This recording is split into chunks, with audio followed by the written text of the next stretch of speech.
اعوذ باللہ من الشیطان الرجیم بسم اللہ الرحمن الرحیم ووصینا الانسان، اور ہم نے حکم دیا انسان کو بوالدیہ احسانا، اپنے والدین کے ساتھ نیکی کرنے کا۔ حملتہ امہ، اٹھایا اس کو اس کی ماں نے، کرہا، تکلیف کی حالت میں، ووضعتہ کرہا، اور جنا اس کو تکلیف کی حالت میں، وحملہ، اور اس کو اٹھانا، وفصالہ، اور دودھ چھڑانا، 30 شہرا، 30 مہینے ہیں۔ اس سے ماقبل آیات میں اللہ تعالیٰ نے اپنا حق بیان کیا تھا، ان الذین قالوا ربنا اللہ ثم استقاموا، کہ بے شک وہ لوگ کہ جنہوں نے کہا کہ ہمارا رب اللہ ہے، پھر وہ اس پر ثابت قدم رہے، ڈٹ گئے۔ گویا کہ ان لوگوں نے اللہ کے حق کو پہچان لیا تھا کہ اللہ ہی ہمارا رب ہے، اب اللہ کے در کو چھوڑ کر ہم کسی اور جگہ پر نہیں جا سکتے، ہمارا کوئی اور معبود نہیں ہے، ہمارا کوئی اور خالق نہیں ہے، ہمارا کوئی اور مالک نہیں ہے، عزت اور ذلت کا کوئی اور مالک نہیں ہے سوائے ایک اللہ کے۔ گویا کہ انہوں نے اللہ کے حق کو پہچان لیا۔ یہاں پر اللہ تعالیٰ نے والدین کے حق کو بیان کیا ہے، اور قرآن مجید میں اکثر جگہ پر اللہ تعالیٰ نے جہاں پر اپنا حق بیان کیا تو اس کے بعد اللہ تعالیٰ نے والدین کے حق کو بیان کیا ہے۔ مثال کے طور پر اللہ نے ارشاد فرمایا وَقَضَىٰ رَبُّكَ أَلَّا تَعْبُدُوا إِلَّا إِيَّاهُ وَبِالْوَالِدَيْنِ إِحْسَانًا، تیرا رب نے یہ فیصلہ کیا ہے کہ سوائے اس اللہ کے تم کسی اور کی عبادت نہ کرو، اور والدین کے ساتھ تم اچھا سلوک کرو، تیرے رب کا یہ فیصلہ ہے۔ تو اسی طرح یہاں پر اللہ تعالیٰ نے پہلے اپنے حق کو بیان کیا، اس لیے کہ اللہ تعالیٰ کی ذات موجد حقیقی ذات ہے، حقیقت میں پیدا کرنے والی ذات اللہ کی ہے، لیکن عالم اسباب میں انسان کی پیدائش کا جو سبب ہے وہ اس کے والدین ہیں۔ تو اس وجہ سے اللہ تعالیٰ نے انسان کے لیے جو اس کے والدین کا حق ہے اس کو یہاں پر بیان فرمایا کہ وَوَصَّيْنَا الْإِنسَانَ بِوَالِدَيْهِ إِحْسَانًا، کہ ہم نے انسان کو یہ حکم دیا ہے کہ اپنے والدین کے ساتھ احسان کرے۔ یہاں پر لفظ احسان ہے، احسان کس کو کہتے ہیں؟ علماء کرام نے اس کا انتہائی سادہ مفہوم یہ بیان فرمایا ہے کہ احسان اس کو کہتے ہیں جو کام بھی کرے احسن، بہتر طریقے سے کرے، اس کو احسان کہا جاتا ہے۔ مثال کے طور پر بوڑھا باپ ہے، بوڑھی ماں ہے، انہوں نے پانی مانگا ہے، گلاس اٹھایا، پانی ڈالا اور والدین کو دے دیا، پانی تو دیا ہے، لیکن اگر دیکھے کہ صاف ستھرا برتن کون سا ہے، اگر وہ صاف ستھرا نہیں ہے اس کو دھو لے، صاف کرے، پھر اس میں پانی ڈال کر والدین کو دے، تو یہ احسان ہوگا۔ بستر ہے بوڑھے والدین کا، دیا ہے، سردی گرمی کا خیال رکھتے ہوئے دیا ہے، نیکی ہے۔ لیکن جو سب سے اچھا بستر ہے، جس طریقے سے سب سے بہتر انتظام ہو سکتا تھا، وہ بستر اپنے والدین کو دیا ہے، تو یہ احسان ہے۔ تو اللہ تعالیٰ نے صرف نیکی کرنے کا حکم نہیں دیا، بلکہ والدین کے ساتھ احسان کا حکم دیا ہے کہ تم جس طرح سے اچھے طریقے سے کر سکتے ہو وہ طریقہ اپنے والدین کے ساتھ اختیار کرو، وہ رویہ اختیار کرو جو بہتر سے بہتر تم اختیار کر سکتے ہو۔ یہ معنی ہے احسان کا، اور اللہ نے یہاں پر یہ ارشاد فرمایا ہے وَوَصَّيْنَا الْإِنسَانَ بِوَالِدَيْهِ إِحْسَانًا، کہ ہم نے انسان کو حکم دیا کہ وہ اپنے والدین کے ساتھ احسان کرے۔ یہاں پر ایک چھوٹی سی بات میں عرض کروں گا۔ عمومی طور پر ہمارے معاشرے میں یہ بات ذکر کی جاتی ہے کہ استاد کا درجہ وہ والدین سے زیادہ ہے، یہ بات درست نہیں ہے۔ لوگ کہتے ہیں کہ اس لیے کہ والدین آسمان سے زمین پر لائے اور استاد نے زمین سے اٹھا کر آسمان تک پہنچایا، یہ انسان کا قیاس ہے۔ علماء سمجھتے ہیں اس بات کو۔ استاد کے احترام میں اس طرح کی کوئی بھی نص صریح موجود نہیں ہے۔ قیاس اس وقت ہوتا ہے جب نص موجود نہ ہو۔ یہاں پر قرآن نے، رسول اللہ صلی اللہ علیہ وسلم کے فرمان نے نص صریح کے ساتھ والدین کے رتبے کو بیان کیا ہے، استاد کے رتبے کو بیان نہیں کیا۔ تو اس لیے یہ جو معاشرے کے اندر رواج پکڑتی جا رہی ہے بات، اور بلکہ رواج پکڑی ہوئی ہے کہ استاد کا درجہ جو ہے وہ والدین سے زیادہ ہے، یہ بات درست نہیں۔ آیت کے اس حصہ میں اللہ نے ارشاد فرمایا بِوَالِدَيْهِ احسانا، اپنے والدین کے ساتھ، باپ کا بھی ذکر آیا اور ماں کا بھی ذکر آیا۔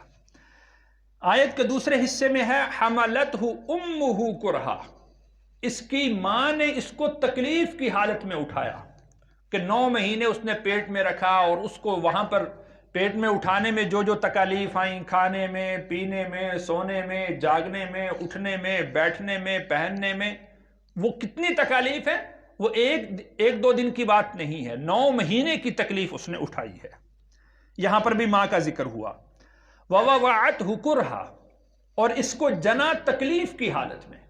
حکماء لکھتے ہیں کہ انسان کے لیے صرف 2 تکالیف ایسی ہیں کہ جس میں اس کی موت واقع ہو سکتی ہے، ایک درد ذہ کی تکلیف اور دوسری داڑ کی تکلیف۔ یہ 2 تکالیف کی وجہ سے انسان کی موت واقع ہو سکتی ہے۔ تو گویا کہ ماں نے اپنی جان پر کھیلتے ہوئے اس کو جنم دیا ہے۔ تو یہ تیسری جگہ پر ماں کا ذکر ہوا۔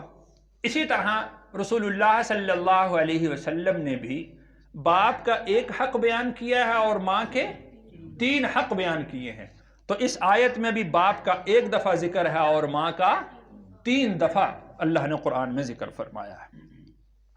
وَحَمْلُهُ وَفِصَالُهُ 30 شَهْرًا، اور اس کو اٹھانا اور اس کا دودھ چھڑانا وہ 30 مہینے ہیں۔ یہ اکثری مدت ہے کہ حمل کی ابتدا سے لے کر دودھ کے چھڑوانے تک وہ تقریباً 2.5 سال کا، اکثر لوگ یہ اس طریقے سے کرتے ہیں کہ 9 مہینے میں پیدائش ہوئی اور پھر 1.5 سال، پونے 2 سال تک اس بچے کو دودھ پلایا اور اس کے بعد پھر اس کا دودھ چھوٹ گیا۔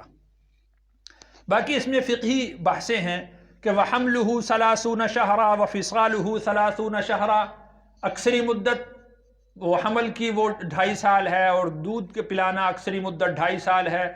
اور بعض علماء نے اس کا یہ معنی لیا ہے کہ وَحَمْلُهُ وَفِصَالُهُ 30 شَهْرًا، کہ حمل کی کم از کم مدت 6 مہینے ہے اور دودھ کی زیادہ سے زیادہ مدت 2 سال ہے، تو اس لیے یہ ملا کر وہ 30 مہینے بن جاتے ہیں، یعنی 2.5 سال۔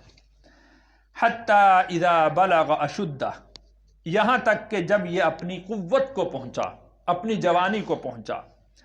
وَبَلَغَ 40 سَنَةً، اور پہنچا 40 سال کی مدت کو۔ بچپن تھا، پیدا ہوا بچپنا تھا، پھر بڑا ہوتا ہوتا اپنی جوانی کو پہنچا، اور جوانی کے بعد وَبَلَغَ 40 سَنَةً، اور پھر جب یہ 40 سال کی عمر کو پہنچ گیا۔ اب یہاں پر جب یہ 40 سال کو پہنچا ہے، اب اس کا شعور مکمل ہو چکا ہے، اس کا فہم مکمل ہو چکا ہے، اس کا ادراک مکمل ہو چکا ہے۔ اسی وجہ سے اللہ تعالیٰ انبیاء علیہم السلام کو بھی نبوت وہ 40 سال کی عمر کے بعد عطا فرماتے ہیں کہ اس میں انسان کا عقل، شعور، فہم وہ اپنے کمال کو پہنچ جاتا ہے۔ اس لیے اللہ نے ارشاد فرمایا وَبَلَغَ 40 سَنَةً، کہ یہ شخص اب 40 سال کی عمر کو پہنچ گیا۔ قالا، اس نے کہا، ربی، اے میرے رب، اوزعنی، تو مجھے توفیق بخش، ان اشکر نعمتک، کہ میں تیری نعمتوں کا شکر ادا کر سکوں، التی انعمت علی، ان نعمتوں کا جو تو نے مجھ پر کی ہیں، وعلی والدی، اور ان نعمتوں کا بھی جو تو نے میرے والدین پر کی۔ تو مجھے توفیق بخش کہ میں ان نعمتوں کا شکر ادا کر سکوں۔ وَأَنْ أَعْمَلَ صَالِحًا، اور یہ کہ میں عمل کر سکوں نیک، ترضاہ، جو تجھے راضی کرنے والے ہوں، وَأَنْ أَعْمَلَ صَالِحًا تَرْضَاهُ، اور میں وہ نیک عمل کر سکوں جو تجھے راضی کرنے والے ہوں. وَأَصْلِحْ لِي فِي ذُرِّيَّتِي، اور اصلاح کر دے میری اولاد میں میرے لیے، یعنی میری اولاد کو میری آنکھوں کی ٹھنڈک بنا دے. میں اپنی اولاد کی اصلاح دیکھنا چاہتا ہوں، میری اولاد میں اصلاح فرما دے. انی تبت الیک، میں رجوع کرتا ہوں تیری طرف. وانی من المسلمین، اور بے شک میں مسلمانوں میں سے ایک ہوں. تو علماء نے لکھا ہے کہ جو شخص بھی 40 سال کے قریب ہو یا 40 سال سے زائد عمر کا ہو، اس کو یہ دعا کم از کم ایک دفعہ تو دن میں پڑھ ہی لینی چاہیے. تو آپ سب حضرات میرے ساتھ پڑھیں: رب اوزعنی ان اشکر نعمتک التی انعمت علی وعلی والدی وان اعمل صالحا ترضاہ واصلح لی فی ذریتی انی تبت الیک وانی من المسلمین. اس دعا کو یاد کر لینا چاہیے. اب اللہ تعالیٰ نے وَبَلَغَ 40 سنہ فرمایا ہے کہ جب یہ 40 سال کو پہنچ گیا تو اب یہ دعا کر رہا ہے. اب یہاں پر آپ مزید اس کی تفصیل دیکھیں تو بہت زیادہ نکلتی ہے. اب دیکھیں کہ انسان جب 40 سال کی عمر کو پہنچ جاتا ہے تو اب اس کے پاس جس منصب تک اس نے پہنچنا ہوتا ہے وہ پہنچ چکا ہوتا ہے. اللہ تعالیٰ اس وقت تک اس کو اولاد بھی عطا کر دیتے ہیں. اب اس کو اپنی آخرت بھی نظر آ رہی ہوتی ہے. اب وہ ساری چیزوں کو دیکھتے ہوئے اب والدین بڑھاپے کی عمر کو بھی پہنچ جاتے ہیں. اب یہ ساری چیزوں کو جمع کریں. اب یہ ساری کی ساری چیزیں اس دعا کے اندر جمع ہیں کہ اس کا اپنا عمل بھی درست ہو جائے، والدین کی بھلائی، والدین کے لیے نیکی اور خیر بھی مانگ رہا ہے، اپنی اولاد کی اصلاح بھی مانگ رہا ہے، اپنی اصلاح بھی مانگ رہا ہے. تو دعاؤں کا مجموعہ یہ دعا ہے. تو اس لیے اس دعا کو یاد کر لینا چاہیے اور اس کو کم از کم دن میں ایک دفعہ پڑھ لینا چاہیے. یہ سورۃ الاحقاف 26ویں پارے کی جو سورۃ احقاف ہے اس کی آیت نمبر 15 میں ہے. تو اللہ تعالیٰ نے یہاں پر اس شخص کا ذکر کیا ہے کہ جو اپنے والدین کے ساتھ نیکی کرنے والا ہے، جو اپنے والدین کے ساتھ فلاح کرنے والا ہے، نیک اولاد ہے. اللہ نے اس کا یہاں پر ذکر کیا ہے. اولئک الذین، یہی وہ لوگ ہیں، نتقبل عنہم، ہم قبول کریں گے ان سے، احسن ما عملوا، ہر وہ عمل جو انہوں نے اچھا کیا ہے، ونتجاوز عن سیئاتہم، اور ہم درگزر کریں گے ان کے گناہوں سے، فی اصحاب الجنہ، اصحاب جنت میں، وعد الصدق، سچائی کا وعدہ ہے، الذی کانوا یوعدون، جو ان کے ساتھ کیا گیا ہے. یعنی ان کے ساتھ جو وعدہ کیا گیا ہے وہ وعدہ سچا وعدہ ہے کہ اولئک الذین نتقبل عنہم احسن ما عملوا، کہ جو انہوں نے نیک عمل کیا ہے ہم ان کی نیکی کو قبول کریں گے، ونتجاوز عن سیئاتہم، اور ہم ان کے گناہوں سے درگزر کریں گے. اب دیکھیں کہ بحیثیت انسان سے گناہ ہوتے ہیں، لیکن جب وہ اللہ تعالیٰ سے یہ دعا کرتا رہتا ہے، اللہ سے بھلائی مانگتا رہتا ہے، اللہ سے ڈرتا رہتا ہے، تو اللہ تعالیٰ نے اس کے لیے کیا اعزاز فرمایا کہ ہم ان کی نیکیوں کو قبول کرتے رہیں گے اور ان کے گناہوں سے ہم درگزر کرتے رہیں گے، ان کے گناہوں کو ہم معاف کرتے رہیں گے. اب اگلی آیت میں اللہ تعالیٰ نے نافرمان بیٹے کا ذکر کیا ہے. والذی قال لوالدیہ، اور وہ شخص کہ جس نے اپنے والدین سے کہا، اف لکما، تف ہے تم پر، اتعداننی، کیا تم مجھے ڈراتے ہو، ان اخرجا، کہ میں نکالا جاؤں گا، وقد خلت القرون من قبلی، اور گزر چکی ہیں کتنی ہی امتیں مجھ سے پہلے، وہما، اور وہ دونوں، یستغیثان اللہ، مدد مانگتے ہیں اللہ سے، ویلک آمن، تیرا ناس ہو تو ایمان لے آ، ان وعد اللہ حق، بے شک اللہ کا وعدہ سچ ہے. فیقول، تو وہ کہتا ہے، ما ھذا الا اساطیر الاولین، یہ تو محض پہلوں کی کہانیاں ہیں۔ اب یہ نافرمان بیٹا ہے کہ جب اس کے والدین اس کو بلاتے ہیں، جب اس کے والدین اس کو کسی کام کا کہتے ہیں، جب اس کے والدین کو اس کی ضرورت پڑتی ہے وہ اس کو آواز دیتے ہیں تو اف لکما، تو وہ ان کے لیے برے الفاظ اپنی زبان سے نکالتا ہے۔ وہ کہتا ہے کہ یہ جان کیوں نہیں چھوڑ دیتے، مر کیوں نہیں جاتے، پیچھا کیوں نہیں چھوڑتے، یہ تو بہت دور کی بات ہے۔ اف لکما کا معنی علماء نے لکھا ہے کہ ایک بیٹا وہ جب باپ اس کو بلائے یا ماں اس کو بلائے، وہ کام کرنے کے لیے آئے بھی لیکن وہ منہ بسورتا ہوا آئے، اف کہتا ہوا آئے، یہ بھی اس میں داخل ہے، یہ بھی نافرمانی کے اندر داخل ہوگا کہ بیٹے نے باپ کی ماں کی آواز پر لبیک تو کہا ہے، وہ جا تو رہا ہے، لیکن جاتے ہوئے بھی اگر اس نے ماتھے پہ شکن ڈالا اور اس نے گردن کو جھٹکا اور اس نے اف کی بات کہی، یا اس نے کہا کہ یہ کیا بات ہے، ابھی تو میں آپ کے پاس سے آیا تھا، یہ بھی اف کے اندر داخل ہے۔ اور اس کو اللہ تعالیٰ نے نافرمانی کے اندر شمار کیا ہے کہ یہ والدین کی نافرمانی ہے۔ اتعداننی ان اخرج، کیا تم مجھے وہ وعدے یاد دلواتے ہو، کیا تم مجھے اس بات سے ڈراتے ہو کہ مجھے نکالا جائے گا؟ یعنی والدین اس کو نصیحت کرتے ہیں کہ بیٹا نیکی کے کام کیا کر، اچھے کام کیا کر، اس زندگی کا ایک بدلہ ملنے والا ہے، اس زندگی کا ایک نتیجہ نکلنے والا ہے، تو اپنی زندگی کی اصلاح کر لے، بھلائی کی طرف آ جا، خیر کی طرف آ جا۔ تو وہ بجائے اس کے کہ والدین کی اطاعت کرے، فرما برداری کرے اور ایمان لے آئے، وہ کہتا ہے کہ اتعداننی ان اخرج، کیا تم مجھے اس بات سے ڈراتے ہو کہ مجھے نکالا جائے گا، کہ میں مر جاؤں گا اور مرنے کے بعد دوبارہ نکالا جائے گا؟ وقد خلت القرون من قبلی، اور بہت ساری امتیں، بہت سارے لوگ، بہت سارے زمانے مجھ سے پہلے گزر چکے ہیں، ان میں سے کوئی نکلا ہے، ان میں سے کوئی باہر آیا ہے، کسی نے بات کی ہے، کسی نے مجھے یعنی ہمارے سامنے کوئی آیا ہو، ہمیں اس نے بتایا ہو کہ مرنے کے بعد دوبارہ زندگی ہے؟ اس طرح کی کوئی بات نہیں۔ لیکن والدین وہ اپنی اولاد کی اصلاح چاہتے ہیں، والدین اپنی اولاد کی فکر چاہتے ہیں۔ وَهُمَا يَسْتَغِيثَانِ اللَّهِ، والدین اللہ سے مانگتے رہتے ہیں، اے اللہ ہماری اولاد ہے، ہمارا بیٹا ہے، ہماری بیٹی ہے، اس کی اصلاح فرما دے، اس کو ہدایت عطا کر دے۔ وَهُمَا يَسْتَغِيثَانِ اللَّهِ، اور والدین جو ہے وہ اللہ کے سامنے ہاتھ پھیلائے ہوئے ہیں، جھولی پھیلائے ہوئے ہیں، والدین اللہ سے مانگ رہے ہیں۔ وَيْلَكَ آمِن، اور اس کو بھی بار بار تنبیہ کرتے ہو، تیرا ناس ہو تو ایمان لے آ، وَيْلَكَ، اور تیرا ناس ہو تو نقصان کر رہا ہے، آمین تو ایمان لے آ۔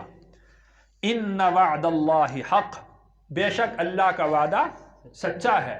اللہ نے جب ارشاد فرمایا کہ مرنے کے بعد ایک زندگی ہے تو وہ اللہ کا وعدہ سچا ہے، وہ ہو کر رہے گا، تیرے انکار کرنے سے تو اس وعدے سے پھر نہیں سکتا، چھوٹ نہیں سکتا۔